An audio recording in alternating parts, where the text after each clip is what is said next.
This is almost a part two to my last video where I was talking about some common lies about love.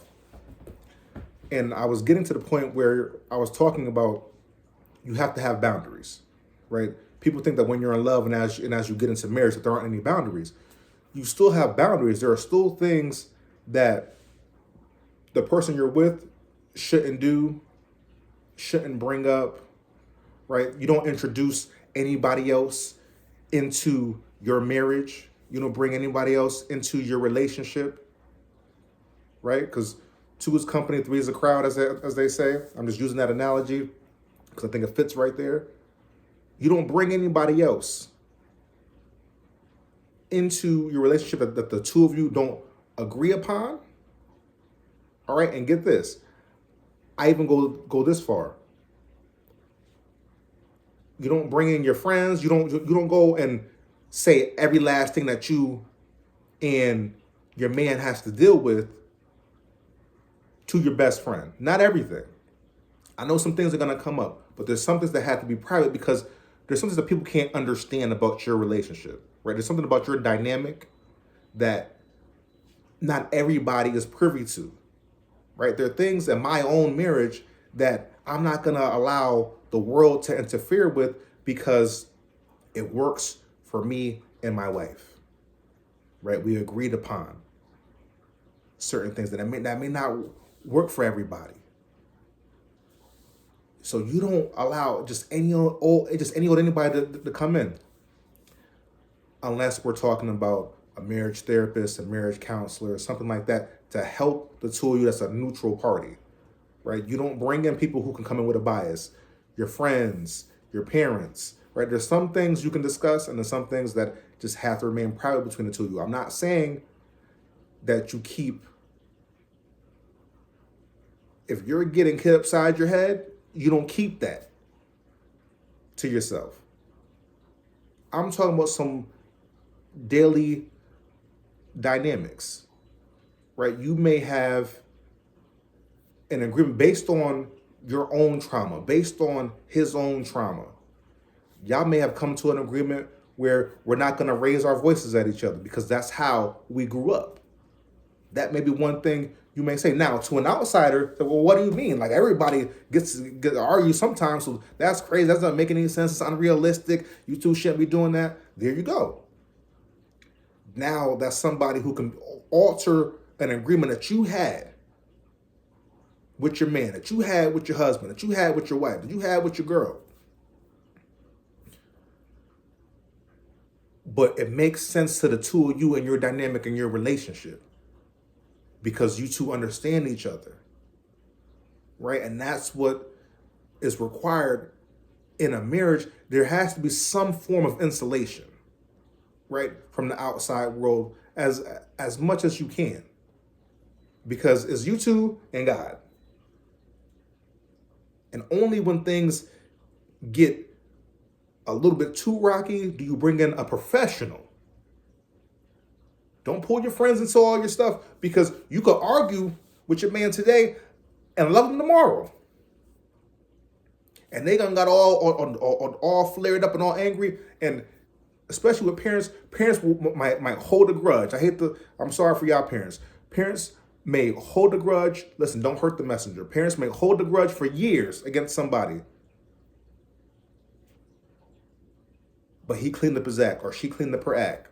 And it's completely different now. You guys are in an agreement. Things are good and have been good for a long time now. Right? If you're dealing with somebody and they repent to God and start to clean up their life, and then you guys come together, relationship will take off. But people will hold on to old things because you gave too much information away.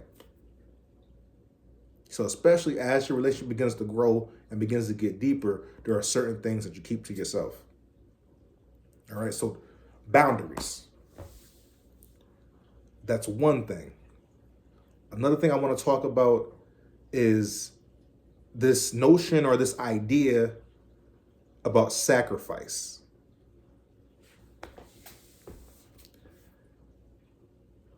You do sacrifice in a relationship. At least you should.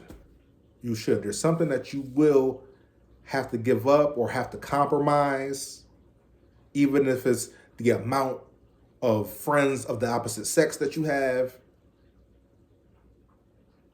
because that could become an issue, right? That's one of the things that I bring that up because that was something that's personally that I had to deal with. I had to, when I got married, I used to have a lot of female friends, and I had to cut some of them off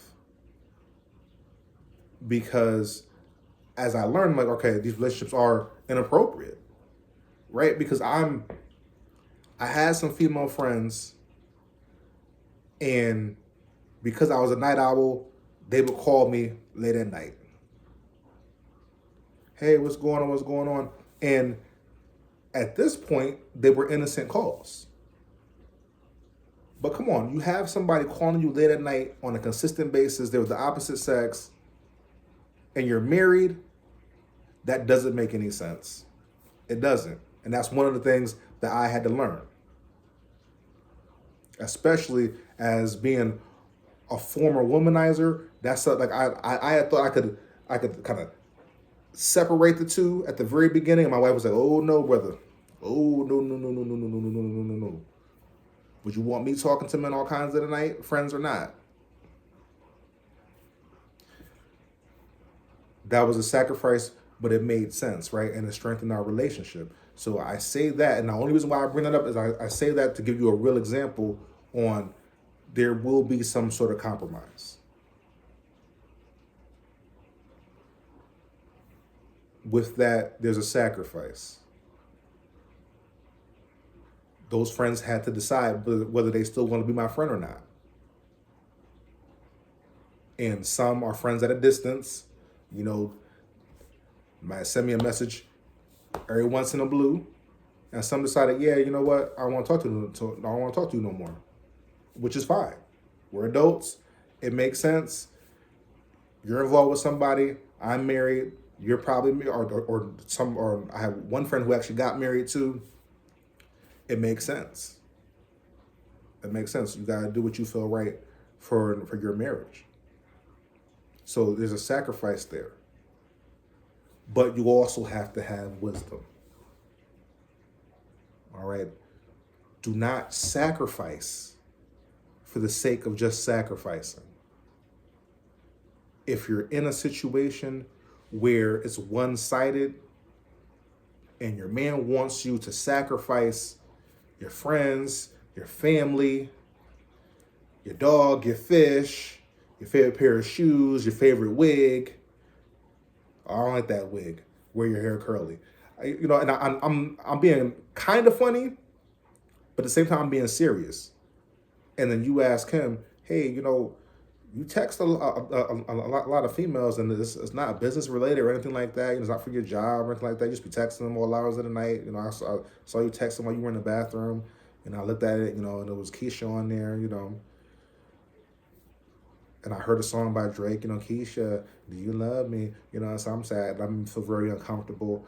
So, could you do that? Nah, you good, shorty. I can't do that. We just friends. Like, chill. Be easy. It ain't even like that. Red flag. Red flag. So you got to have some wisdom even in the sacrifice. Think about it.